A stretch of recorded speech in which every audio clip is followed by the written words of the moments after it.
I am Amy Vetter, and welcome to the Breaking Beliefs podcast. This valuable time is for you to pause in your day and go on your own self-journey. Discover the beliefs that are holding you back from living your best life at work and at home. Learn from the guests on this show as they share their inspirational stories on how they found ways to break internal beliefs that were no longer serving them. Because if you believe you can, you will. And our podcast begins now.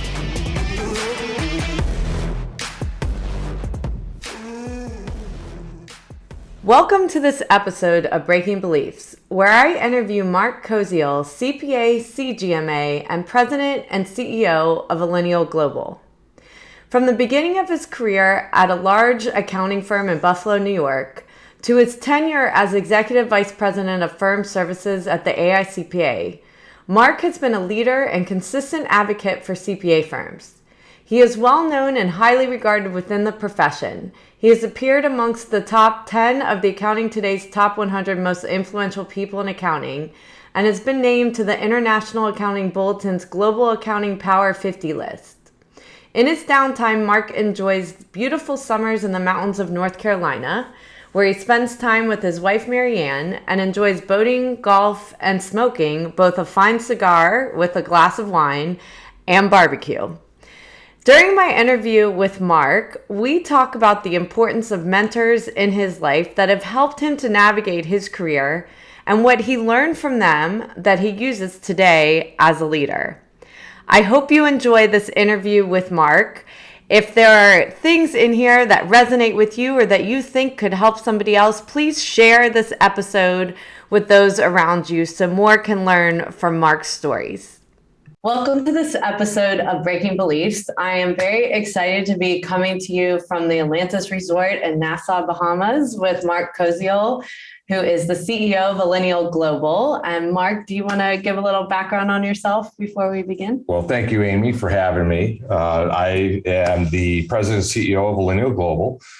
Started here in August of 2020, right in the middle of the pandemic. And before that, 14 years at the AICPA. Before that, 3 years in a political media firm. Before that, 12 years in public accounting in Buffalo, New York. And I always like to say, I had the privilege of practicing in a recessionary economy my entire career. Yeah. And still be able to grow. Our firms doubled in size as I was there. And it was just fun to see that. And so all of those experiences so helped me at AICPA and kind of led into me doing this now. Yeah. Well, and we've known each other for a very long time through the AICPA in the beginning. But now watching you take over Allinial Global is exciting as well. So before we get into all that, though, this story is about you and yeah. You should be the expert on you. So so we like to just talk about kind of where our belief systems come from, where we come from, and how that kind of drives into our life later. So where'd you grow up? You grew up in Buffalo, New York? I did. And I think, and I don't know if this was specific to Buffalo or not, but the CPA profession and all the partners there, it was really this kind of blue collar profession. Mm-hmm. And I look at it that way. Like for me, it was a step up. And I always told my college professors, I'm not here to get educated. I'm here to get a job. Yeah. Right. And so that was a big part of me. And I think that blue collar mentality of work ethic is what has driven the CPA profession for so long. And some of that's missing. I see that as opportunistic in the underrepresented minorities who are still, many of them, unfortunately, are just in those blue collar backgrounds still. But how do we still find that work ethic and still find those candidates that fill the same background? Yeah, absolutely. So what did your dad do? What did your mom do? My father worked for the airlines. Okay. He started the year I was born in 1968. He joined Mohawk Airlines. Mohawk Airlines became Allegheny, became US Air. Oh, okay. And so, he was in Buffalo and, my parents divorced when I was 12. My mother had just different types of retail jobs and things and struggled with 4 kids. And I just, and it was, but I had, fortunately for me, I still had a father figure through my best friend's dad who kind of kept me straight. for all those years. And so, and he just passed away last week. Oh, I'm sorry. Thank you. And I couldn't get up there because we had other things, but they're all coming down. We're going to spread some ashes on the lake in a month. But I mean, he was what was his name? He was Bob Mossman. My buddy's name is Dave. But my friends followed in his dad's footstep, became a cop. And I said, well, I'm going to go to school for accounting so I can get in the FBI. He says, yeah, you do that. So when you show up to the crime scene, you can tell all of my son and all of your other friends, out of the way, I'm in charge. Yeah. Right? But I never did that. I didn't know anything about public accounting, but that's why you chose accounting. That's why I chose accounting. Yeah. Yep.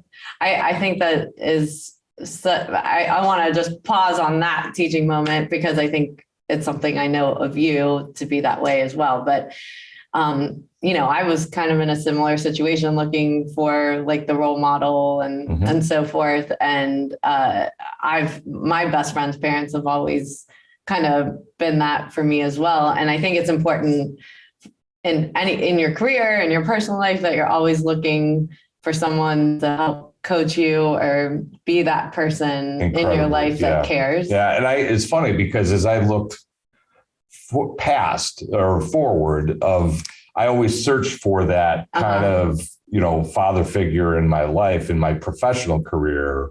And I've had that in so many instances, which is really great. And you don't even realize you knew it worked for you once. And so, you don't even realize you're actually doing it. Yeah. That's right. Just all of a sudden like, I can't believe how much I learned from this individual who taught me so much and being able to carry that forward and all the, right through college. In college, I worked in a supermarket. I worked at a sporting goods store. In a sporting goods store, the owner of that, who became like a father figure to me, I used to call him Coach. He was a big baseball guy. He was a baseball scout. And he's the guy who taught me how to sell and how to work a room. Oh, okay. When you talk about skills, I'm 19, 20 years old. He's taking me around all these things and it's just watching and learning. Yeah. And it's just something that I'll never forget. Yeah.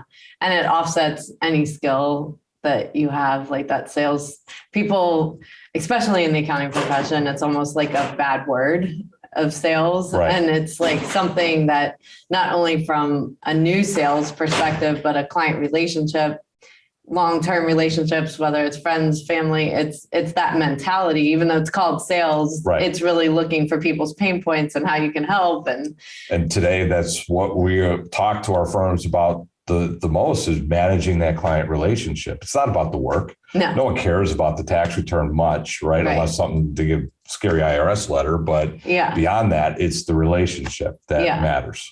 Yeah. So let's go back. So funny about the FBI, I had the same experience. I was going to go into white collar crime. Nice. But they had told me that I still had to be trained for bank robberies. Like that they could call you at any time. That's right. And I was like, but if I'm not doing it on a regular basis, wouldn't that put me in a bad situation? Like people, it's just like doing accounting every day. You're like, you understand the stuff. And I'm like, but you're in a situation like a bank robbery. I think something had happened at the time where there was a guy in the woods everyone was looking for. I can't remember who it was now, but it was very famous at the time, but it scared me enough where I was like, I think this is probably not my career move, but I was so excited about it. Yeah. So you found that you liked accounting or? Yeah, I did. And then public accounting, be it that it's, diverse in what you can do and you're going to have all these different clients in what you do, that just started to really attract me versus saying I'm just going to be a controller somewhere that, having that pace, having the client interaction, being able to get clients, all that was just a lot of fun. So where did you start? Like audit, tax? I started in audit and it was with a local firm in Buffalo. And it was actually in a really tough time because the S&L crisis had just happened. The banks were, there were 3 banks that went under in the Buffalo market. And so you had all of these accountants basically on the street. And then there were big layoffs in the big 6 at the time that they started to lay off because they lost these clients. And so I came out in a really tough year. And it's people are like, I can't believe that ever happened. It did. Yeah. And then firms stopped hiring. And so there was this 3-year gap then of new hires because everybody cut their hiring in half because of all layoffs and everything. So in 91, I start with my firm. I left there 3 years later, joined another firm. And at that point in time, the market had opened up again because no one hired 3 years prior. Mm-hmm. Right. And so now everybody needed seniors. Right. So this idea of we need staff, we need seniors started in 94. Yeah. You know? And because of that, because of the reaction of the market, there were less students going into accounting at that time. And I just don't feel like we've ever recovered. People are like, it's the 150-hour rule that did it. It's not. Yeah. It's the market that did it. It's also the work compression of it. And whether it's, I think too, I'd love to ask you, but I think for a lot of students that I go to universities and talk to, they just, when you're in college, you're actually not aware of all the opportunity in the profession. And so I know when I was in college, it was like audit or tax. And I did a tax co-op and I'm like, don't like this. So I guess I'll be audit. Yep. And then, and then I went into audit and it was different than I thought. So what was it that you liked about when you started in this profession and what you did and how you expanded? Yeah, it was about the client, right? Mm-hmm. The client relationships. It was audit as my purview. In my first firm, we were kind of segregated by service line. And for some reason, there were only 2 of us that started that year. And, my counterpart there, I felt like we were in a lineup, right? Like the anointed, the wizard of Harry Potter, like which house are you going to be? Yeah. They look at him and they're like, okay, you're going to be our retail small business guy. Then they come to me, they look at me and they're like, yeah, you're going to be our not-for-profit government guy, right? I'm like, oh, fun. Right? Yeah. So I kind of got stuck in that, but I got a real good employee benefit plan experience. Mm-hmm. And so then when I went to the next firm, I was able to actually open up. While they wanted champions inside of their firm in having an industry expertise, they also wanted you to see multiple things so that you can gain perspectives. Maybe this industry over here is doing something really cool that your client over in this industry should know about. Oh, that's cool. Yeah. And I thought so. How did they do that? Just so, did you have meetings or were you paired up with people? Paired up with people. Okay. Yeah. As a senior then. So I'm working with managers and senior managers that are different industries, having those more experiences, but it was just a really nice blend. And then from there, I morphed into doing advisory. I started a couple of new divisions there. We started placement, HR consulting, and I was running all those before I left. And really, there were a couple of pieces out of that firm that I think helped define me differently. The first firm, you're in the audit department and you're like, who cares about the tax people? Who cares about, just go get my client done. Right. But this, my second firm, they put everyone through 5-star training that now Rainmaker owns. At the time, it was somebody else. And the whole thing about 5-star, the one that stuck with me the most about that training was internal and external customers. And you can't turn customer service on and off. Yes. How you treat your internal customers is a good indicator of how you're treating your external customers. And so that made me think differently, especially because your internal customers are still serving a client. Right. I need to think differently about that, and how I interacted with those other departments became really important. Yeah. I think people lose sight of that so much. I also talk to a lot of CFO finance associations and trying to flip that on its head rather than being a cost center or service center. That's right. Because you can be on the outreach of what they're looking for and what they need. And that also changes your leadership as well, because you start asking your staff what they need versus telling them what they need. That's right. Right. And then that was as you have this leadership progression at AICPA, they had offered me some executive. How did that transition happen to the AICPA? So it was kind of weird, but so I left the firm, and a lot of it was around just partnership and ownership. There was no real discussion of succession. Even the conversation I had with the managing partner at the time, when I said I was leaving, and this is the thing, I ran placement, right? And I told everybody, there is that point where you flip the switch and you say, I'm out. There should be nothing that current organization can say or do that should change your mind back. Right. So I'm like, all right, I've made the decision. I had a client that was after me for over a year to come join them. It was a political media firm. I was doing a lot of business advisory with them. And so they're like, we want you to run our time buy division, which I had no experience in, buying time for political ads. And so we went in and revamped the So what program. gave you confidence to do that?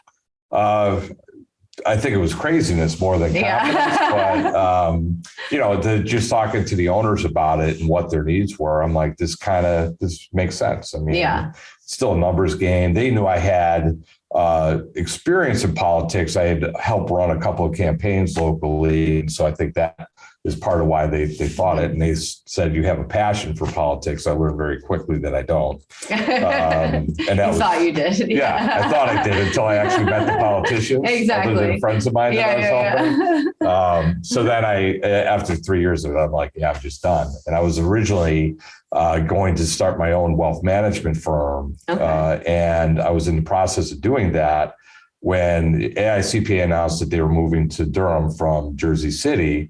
Jim Metzler, who was another one of those father figure mentors. So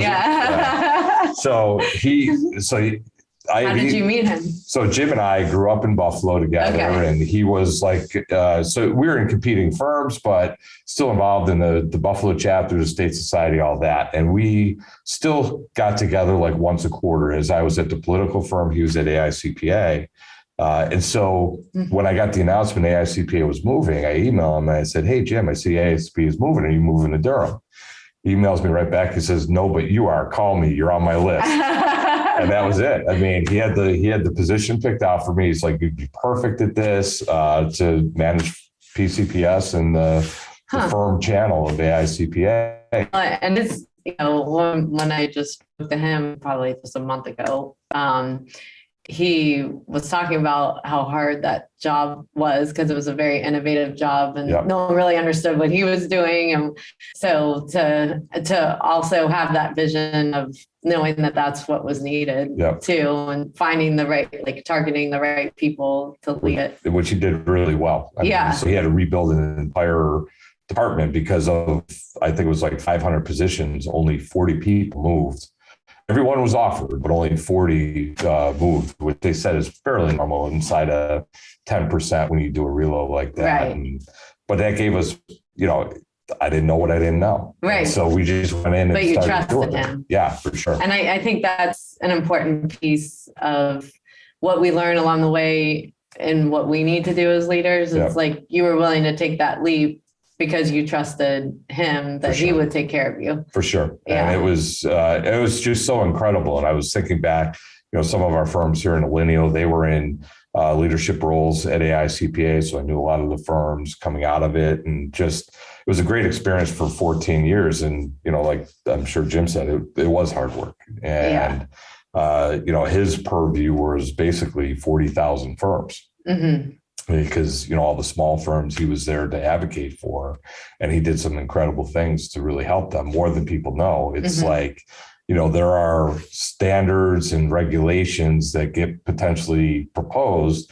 I remember him and I sitting with the government accounting office, GAO, when they were talking about trying to regulate some things that like overtax. And so, we sat there with, a copy of our standards in the book, not that we were going to read from it, right. We wanted to show them the impact of, we have all these standards, we're good. Yeah. So we don't need this type of regulation from you. And, they saw that and, so that was very helpful. Now, the majority of the profession has no idea about that. They only want to see what is coming at them. Right. So when they see that, then, they're like, what are you doing to me? But they don't see the 5 other things that were prevented. Yes. And not what you had to do. Yeah. So, and I think that's, with all the things that you did leading up to that, one of the big skills there is influence and learning how to influence, because it's not based on your title, you're serving everybody. Everybody's got a motive. So what did you learn about how you influence an outcome? So, and a lot of that came even from the political firm, because we did advocacy. And so seeing that source of influence as you're going through, that helped me with the source of influence on this. And it really is, and it goes down to just the basics of having client conversations or doing presentations and the like.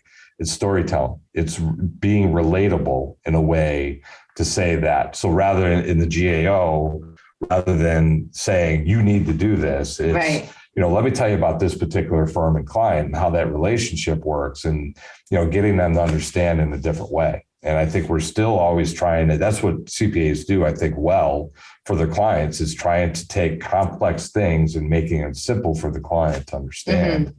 And I think that's the most important thing. Yeah. Well, and also, as part of influence is selling. And so, what you're talking about is like, I understood this client's pain point, and this is what, like, I'm trying to make it real for you, but it's someone's pain. That's right. You're trying to solve it. That's right. Yeah. So, so then, through that time, you've had a lot of people, as you move through the AICPA and your roles changed, you've had a lot of people that work for you. And, one of the things that is definitely a struggle for people that move through the ranks is, like, you did go to some leadership training, but just because you're good at something or you're technically good at something doesn't mean you're a good leader, you're a people person. So what did you learn along the way that helped you in your career to help you with leading others? It's the taking self-ownership in everything, right? And say, okay, I want you to change. So rather than come to you and say, you need to change, how do I need to change to show up to effectuate that and make it happen? And so the executive coach I had was John Engels. And really important. You had an executive coach. I did. Yeah. And before you move forward on that, I think that's really important, because I think people use executive coaches as a weakness, like a therapist. Right. And so how did you get involved with that executive coach? It was offered to me from AICPA. He was Barry's coach at the time. So, and he was in Rochester, New York. Jim Metzler actually brought him to the AICPA. I believe he was Jim's executive coach and did a lot in his old firm. And so John's whole thing is like, he's all about the family dynamics. So the Bowen theory of leadership, that your family upbringing and your family connectivity has a lot to do with how you lead. Yes. And so first meeting with him, 2 hours, John's going through my family history, and starts out on my mother's side. What was your grandfather's name? What did he do? What grandmother, all that. We're going through it. Then he gets to my father's side and he says, what's your grandfather's name? I don't know. What do you mean you don't know? I'm like, I don't know. We never talked about him. We were never allowed to see him. I had my grandmother who we couldn't talk about. Right. So, well, what did he do for a living? I don't know. Right? So the one assignment I had before I even started executive coaching was to get in touch with my father and find out what he was up against growing up, to gain perspective, right? And so, because there were certain ways that my father, and maybe it was part of the divorce or how he treated us as kids, that a lot of what he went through structured that, right? And so I always just said to myself, I wanted to break it, but I never understood it. So for him, it was a bigger thing to have the understanding. And that perspective has carried through from that point forward, that I didn't know what any of my team members were up against. I never had just a get to know you conversation. It was always about the work, just get it done. Here's everything we need, boom, and that's it. And so, and I think a lot of leaders or a lot of folks that all of a sudden, no one really asks why when someone who is a good employee starts to show up differently. And they never really ask why to see what happened. It's just, well, they used to be good. Now they're not good anymore. We should get rid of them. Well, again, you just don't know. There was potential. That's right. Yeah. That's right. So a lot of that. And so from that point forward, every year I would meet at least once a year with every person on my team. And so when I joined Allinial, I did the same thing. And I still do that I check in. And, and one of the most powerful questions, your point today about listening was just so spot on. Yeah. I mean, that's what it is. So, the question of what are you up against when dealing with me is a powerful question to try and figure things out and let people know that you're open. And that sense of vulnerability, I never would have shown up with trying to be vulnerable in anything. And now, it is okay to do that. And, so it happens a lot now that just gaining that perspective. Getting in the rhythm of it. Yeah. It's just getting comfortable with it first. Cause I think, especially with so many leaders and accounting firms that I work with, what I find is they love the work. Right. But the people side seems administrative. Yeah, for sure. And as we, Jennifer Wilson and I spoke to Joey Havens on our leadership lunch chat, and he had made a comment that as you move through the ranks, you earn, ribbons. And, it's like, you keep earning your stars as you go up the ranks, but as you keep going up the ranks, it's your job to keep giving those stars away. And I think that's a hard thing because you're shifting from something you really loved to helping others succeed. Yeah. Really. I mean, that's where even in this role, for my perspective is getting others around me the strength to be able to do it. I'm still working through that with the team that's new to me and, I'm new to them. And, that trust level is what I'm trying to build in a major way. It could be hard at times. So have you found, you always looked for mentors or kind of targeted them. And I think this is an important piece that we're always, I think a lot of people wait for a mentor to be assigned or so forth, rather than looking for the people. As a leader and flipping that, how did you look at mentorship and finding the people to help, that it helped you? Yeah, it's interesting that when I look at if we're just like in my direct report chain of who I think about over time, so you and I were talking earlier, Natasha Schamberger is now with us at Allinial, and she worked for me at AICPA. She left that to go be the CEO of Kansas, which we could talk about. But, for me, she was like my little sister. Right. And that was that to me, that's always like the family style, I think, to me now is what becomes important. So I would want people to treat her like I would want my sisters to be treated. Right. Right. And so, we would have a lot of these discussions, and she at times was, just challenged with a few things from a leadership perspective, and we would talk them through. And, it was very different. I always tried to keep that to be that mentor without anybody asking me, because I'd feel bad if they couldn't do that with me as part of it. They didn't feel you were open enough. That's right. Yeah. Well, and I think the story with Natasha is an important one because, like you said, you kind of targeted her, thought she had potential. And so whenever we have those like high potential people, we want to hold on and keep them, and then might get very offended if they leave us and so forth. So I think your story with Natasha is an important one for people to hear. So, and it first started when she had worked for me for a number of years and wanted to move her family from Durham back to Kansas, where she grew up and her husband grew up, so her daughters could be around cousins. And she comes to me with this 2-page proposal of how she's going to manage her team remotely. Now, this is like 10 years ago. Right. And so, and she left to go be CEO of Kansas. And so in this last 7 years while she was gone, my recollection of the story was that, of course, I'm progressive, and I immediately said yes to this request. And so when she started with Allinial back a couple months ago, and I'm telling this story to everyone, Natasha looked at me and she says, actually, you first said no. Yeah. And she said, but you called me that night. So within 24 hours. So I'm either you thought of it differently, or I think what really happened is you talked to your wife, Mary Ann, and she's like, what are you thinking? Why wouldn't you do this? Exactly. And I think that was the case.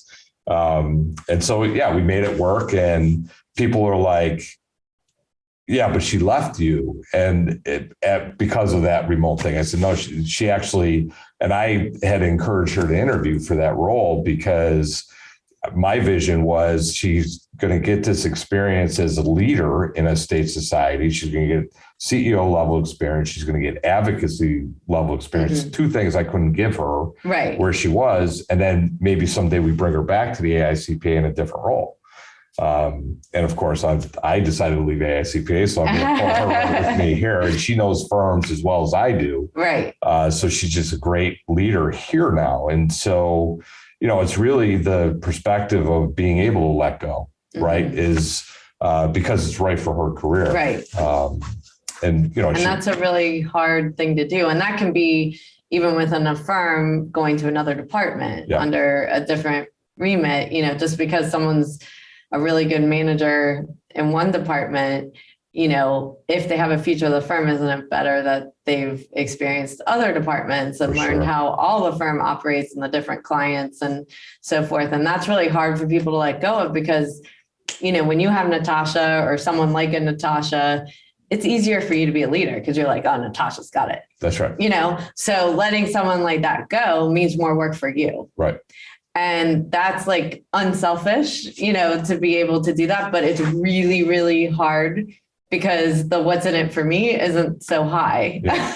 And part of it was too, is that in her leadership that she was developing others on her team that I felt more confident in being able to say that. Right. So as long as you're watching the succession chain inside the firm and not only evaluating that first line that you have, but also the lines underneath that and how accountable are our managers, our directors, our partners in developing others. So when a firm says, I don't have anyone to succeed me, whose job was it? Right. And that's where I get to even here now. I'm like, if I get hit by a bus, who takes over for me at Allinial? This is, I have to think about my replacement constantly. Always. I did that at AICPA. Yeah. I'm like, I could leave.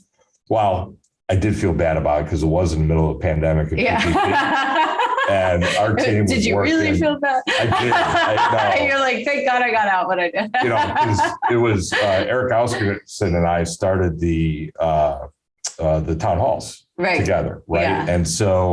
And we had Lisa Simpson on occasion. It became more frequent because it was her team that was developing all the PPP supporting materials, the calculator, all those things. And, so we were all working, 14, 16-hour days at the time, trying to get through it. So by August, I'm like, well, things will settle down and this will be over soon. And, well, that didn't happen. Yeah. And then so every month I started to feel worse about it. I'm like, really sorry because I gave her more to do on top of it. But she stepped up. She did. She has. Yeah. And she was ready. Like it goes to succession planning as well, is that you can never do your next best thing if you don't have someone ready to take your spot, So even if you plan to not leave, there's other things or visions or innovations you may want to do in the role that you're in, that if someone can't take the work that you do today, there's no way for you to be your next best self. For sure. Yep. Yeah. And she's been, and I've just watched her grow even more after I left. So it's just nice to see that, you do have that succession. So, because you want to see success in whatever you've created to that point and let them take it into their own direction. Yeah. So I want to bring up another observation I've had is how many women you've helped. So, and I'm not saying they didn't earn it, but this is a very hard profession for women to get elevated in. I even was thinking this morning when I was getting ready, I'm like looking at the docket of speakers. I'm like, there are a heck of a lot of women leaders on this. And there is no conferences out there that look like this. Yeah. I mean, so this is even in the speaker world. We talk about it a lot. Like even the Speaker Association makes mistakes on their own national conference where it's all the same. So what I like from your perspective, maybe you can share from people, because I don't get from you that you're looking, oh, that's a woman, I need to help them. But how is that kind of happening where you're being more open to people that don't look like you or think like you? Well, so part of it is, I think, the appreciation for the challenges that it could be, right? And I don't look for it, to be honest, but I have the right topics that I want. And then I just know the general speakers. But it kind of goes back. It was the early days of when my wife, Marianne, and I had our son, our only child.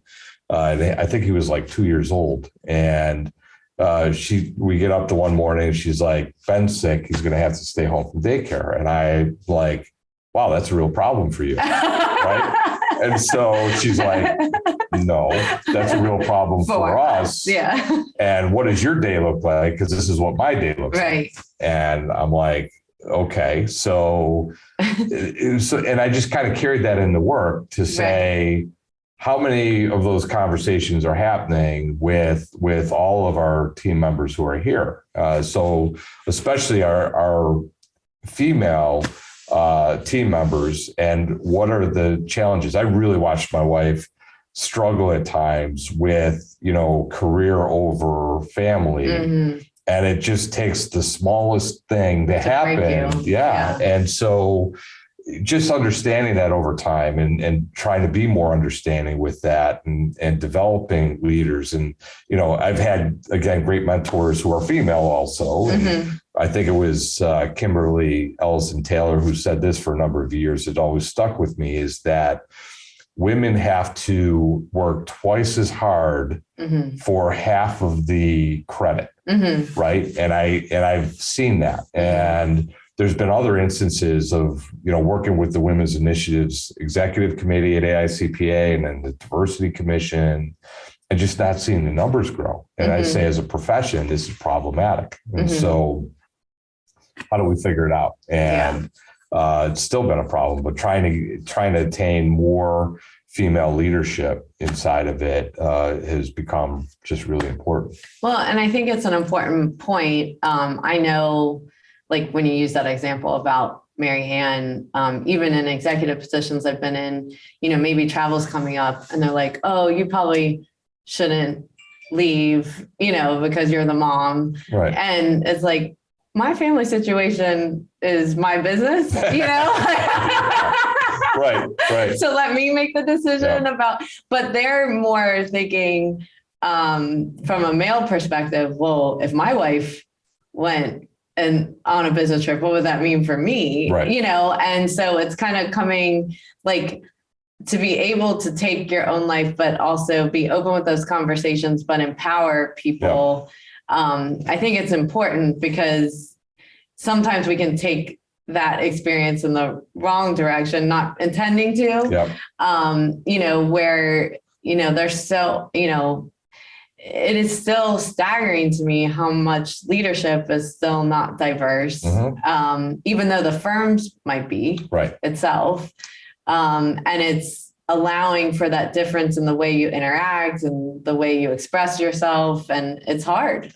And, from a diversity perspective, I just enjoy learning more about cultures, but it's kind of a challenge in today's society that, so 2006, or it was actually January 2007. So I'm in my first year at AICPA, and Metzler had a conflict. And so he'd asked me to step in and speak at a conference. It was the National Association of Black Accountants Division of Firms.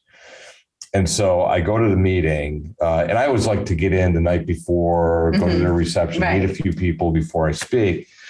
And so I go there, and there is no doubt that I am the guest speaker the next day. Yeah, exactly. Right? I am the only white man in the room. And so as soon as I walk in, one gentleman walks up to me. He says, "Hi, I'm George Wiley. Great to meet you. Thanks for being here. Let me introduce you to a few people." Puts his arm around me and takes me to each and every person in that room and says, "Hey, I want you to meet Mark Koziel. He's a good guy. he's one of us. And that is that inclusion piece, right? And I say now it is incredibly important for people to gain perspective of what it's like to be the only one of something in a room. Whether it's a male partner with all the women leaders in their firm, or however you want to make it happen. Or you're the young person with the older generation. That's right. Yeah. And so I've always had that kind of comfort level because I was a young person in an older generation, people who pulled me along. But, in this perspective, and George is an incredibly great friend to the day. I love the man. And he taught me so much. And a lot of it was, I think we're all so worried about hurting someone's feelings, and that, we're not having the deep enough conversations. Right. And so it's being able to get into that trust zone and be able to say things. So, that I had the good fortune of when I had the National Commission on Diversity, Kim Drumgo was running it at the time, that, she and I had a lot of conversation. I'm like, look, I'm going to say the wrong thing, but I want to understand that I'm saying the wrong thing. Right. Why? And so I need your help in doing that. I want to be open about it. I'm going to ask you questions because I want to learn. It comes from a place of wanting to learn and wanting to be better more than anything. And those NCDI meetings was always, we started the meeting and reminded everyone that as the meeting starts, they had to suspend their right to be offended so that we could have very real conversations. Yeah. And it did. It got heated not at hold times. People like it against them. For sure. You have to have that conversation. I think that's so important. And it's also important to go seek, I think going back to your original story of the blue collar accountant, if you've never had the example of this profession in your family, how would you even know? Yeah. And so it's really important to go seek out others and find where they go and network and get educated so that you can be there to take them under your wing as well. Right. I had a student back in Buffalo. I was at my college alumni, they had an annual accounting banquet. One of the accounting students there was a minority, and he was going to work for a firm that I knew well. There wasn't one of my old firms, but I was also thinking in my head, like, I know they don't have any Black partners. I don't even think they have any Black directors. So there's no leadership for him to look up to.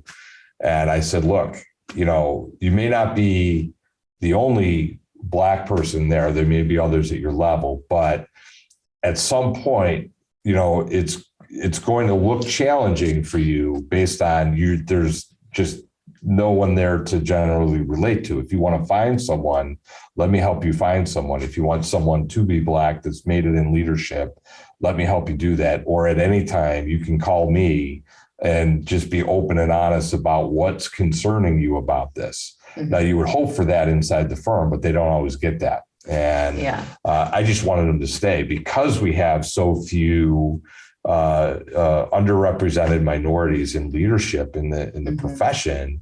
It becomes even more important for everybody to stand up and really help them feel more included in what they do. Well, and I think that's an important point. I just have been doing a consulting job with a firm, and they have a DEI committee that they're, trying to figure out what to do with. And there is a Black associate there that I spoke with who's not on the DEI committee. And their point was, just because I'm Black shouldn't mean I have to lead this. Right. Anyone can walk over to me and ask me what my experience is, what my story is. I plan to share it, but no one asked. So, but they didn't want to have to lead it. They didn't want to have to be the one to change it. That's right. Not everybody wants to be that person. That's right. And I think it goes back to, some of the things you talked about before with nurturing people that you work with is like asking, how can I help first? Right. And not then pegging them into things that doesn't fall with their interests, but making sure that you're there to solve for them. It's about them. Yep. It's interesting. Barry had this, Barry Malazzo had this at one time, the top 100 firms. We were really trying to see diversity there. And they were limited to 2 seats per firm for that meeting. We opened a 3rd seat if it was a female leader. We did this a number of years ago. But even still, there were a couple of firms that already had a female leader, managing partner, CEO, and they weren't coming to the meeting. And so he had asked one of the female leaders, he's like, so, why aren't you coming to meet your firm? She's like, it's a bunch of guys there. I can't be bothered. We send a couple of our partners would like to go to that thing. And he's like, yeah, but we need more female leadership. And so they're like, yeah, but just let them do it. And he said, if not you, then who? And we still need that first one. And I think, and not everybody wants to carry that burden on their shoulder. Right. You got to understand that. Yeah. And I think that's to your point. Or to separate themselves like that. Sure. And some people do. Some people are the ones that want to innovate. And some people are the ones like, don't segment me out. I've worked this hard to be one of the pack, That's right. So it's important. But so many great lessons in our discussion. Is there anything you want to make sure we didn't say, or you want to emphasize as you want to make sure everyone takes away from this conversation? To me, it's still a great profession. I love what we do. I love the firms that we have here. My new perspective now is so many of those years at AICPA going to accounting conferences, right? Yes. And you give them all this great information and you say, good luck. And then you're on to the next city. Exactly. Now we're able to, and even taking your messaging and other leaders that we've had in our conferences and saying, okay, what do we need to do in our firms? And Natasha's here to support that. And I'm here to support it, as is the rest of the team. But, as people say, they've gained that perspective, like, okay, now what do we do with it? Right. And getting that pushed forward. That's what it really kind of transitioned me to this is, I've always said I was helping firms, but I was just kind of giving them the right information. I wasn't completely helping, probably creating more angst. Yeah. But now we're helping, and that's fun. And doing the actionable work that you can walk away. Well, thank you so much for taking the time to do this interview. And for all of you, please share, subscribe, anyone that you think this message would be helpful for. Thank you very much. And now for my mindful moments with my interview with Mark, which he had so many great stories that he shared. And I also appreciate him being so transparent about his background and what's really led him to the successes that he has today. We started off talking about his family and how he had a distant relationship with his father and a hard relationship at home, and where he looked for mentorship was really with his friend's father that became an example for him to really try to understand what it was that he wanted to do in his life. Coming from a family of blue-collar workers, it wasn't something that was around him that was accounting for him to even know to go into it. And with the advice of his best friend's father, that was an area that he looked into when he went to college and became an accountant. And I think those little moments that we go back and look at the people that had impact on our careers and also how we think and what we do to open our awareness into the world is so important, because we have these belief systems that get created within us, but we don't necessarily know how or why they got there. And with intention, we can actually change what those belief systems are. And Mark talked a lot about that during his interview, that his best friend's father was a big impact on him. Also, during that time in his life, working at a retail store really helped him learn selling, and the general manager really taking him under his wing and teaching him the ropes is something that has helped him throughout his career. And we talked about that sometimes the word sales can have this bad connotation to it, but when we really look at what it is when we're solving people's pain points, that is what creates long-term lasting relationships with our customers and our clients. That is so important to develop those skills, especially if it's a gap in you may look at yourself and say, this is an area that I haven't really been mentored in, is where can you go find help to be able to improve those skills as well. The other thing that we talked about was just how important it was, the relationships he developed over time in his career, and the people that noticed him and really tried to pull him through, teach him the ropes as well once he got into the accounting profession, into the accounting firm that he was working for, starting off in Buffalo, New York. And the connections he made through the AICPA that ended up helping him along the way. We just had a podcast interview with Jim Metzler, which he talked about Jim and how Jim had really targeted him to help grow the firm services area of the AICPA, and brought him with him when he was growing that area. And I think that's really important, that when we're making relationships, we don't always know how someone's going to show up later in our career, or have ideas for us that maybe we haven't thought about. And being really open to those opportunities and thinking about, maybe I don't have all the skills to do that. Maybe I haven't done it before, but taking on that opportunity and really going about it from a learning perspective. And that is something both Mark and Jim have demonstrated, that even if it wasn't something that they were an expert in, how do they go about learning it and really being transparent that they're in the learning mode, taking on a new role, not feeling like you have to come in as the expert, and then understanding when does your experience actually click in and it is something that can help the organization to feel confident about that as well. So one of the other things that we talked about was inclusion, because Mark has been a big advocate with the initiatives of the AICPA, with the Diversity and Equity Committee and women's initiatives and so forth. And he talked about the story of going to NABA and being the only white male there, and that feeling of opposite feeling that many blacks have all of the time, or minorities, that they're the only one in the room, where he felt that way showing up at an event, and how he was treated to feel like he was included amongst them. And I just loved the comment that he said that George Wiley had made, where he saw Mark standing in the room, came over there, put his arm around him and said, "You're one of us," and was introducing him that way. And immediately he felt included, and it really took his guard down. And I think we forget about that because we're in our own experience all through the day, and we're not necessarily looking out for the people that might feel different or on the outside, or maybe it's just knowledge that they feel like they're not as smart, or whatever that might be, and how we can make people feel they are one of us and that you are there to support them so that they don't feel alone.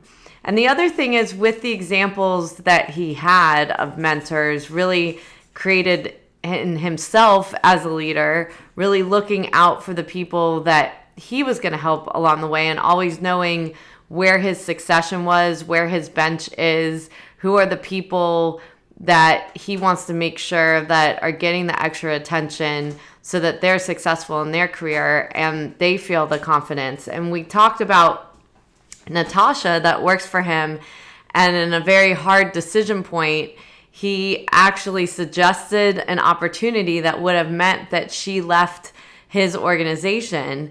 And I think this happens a lot of time with leaders, that we get afraid to let go of our best people because we don't know our job is going to be harder without them, because you are in a working rhythm with them, that you know the things that they can take care of, and you have to train someone else to be able to do it. And just the strength to be able to look outside of yourself and really take the ego away to say, I want to help another person be able to get the skills they need. And he saw that there were opportunities she had with the CEO role in Kansas that he wasn't going to be able to provide her. Now, it's not that he didn't have a vision in the future that she might come back, but the risk is she may never come back. She may like that role and so forth. It just so happened that he had another role for her down the line, and she's now working with him again. But that's also what creates trust in a relationship, in any kind of working relationship, that someone is not just out for their own selfish interests, that they are there to help others around them. And so when we talk about inclusion and we talk about leadership, they go hand in hand. And these stories were so good to really bring that out and really think about how we can all do that in our own lives, in our own businesses, and with the people around us. Thank you for taking the time out of your day to listen to the Breaking Beliefs podcast. I hope you will take a moment to pause before entering back into your day to reflect on this podcast and note 1 to 2 actions you are inspired to do from today's conversation that you could incorporate into your life. To read the full blog and listen back to this episode or any other, you can find them at www.amyvetter.com/Breaking Beliefs podcast and related videos on my YouTube channel. For daily inspiration, follow me on Instagram, Twitter, Facebook, and LinkedIn at Amy Vetter CPA. I hope that you will choose to like this and subscribe to this podcast on iTunes, Spotify, and more, so that you can join us for more inspiration on our next episode.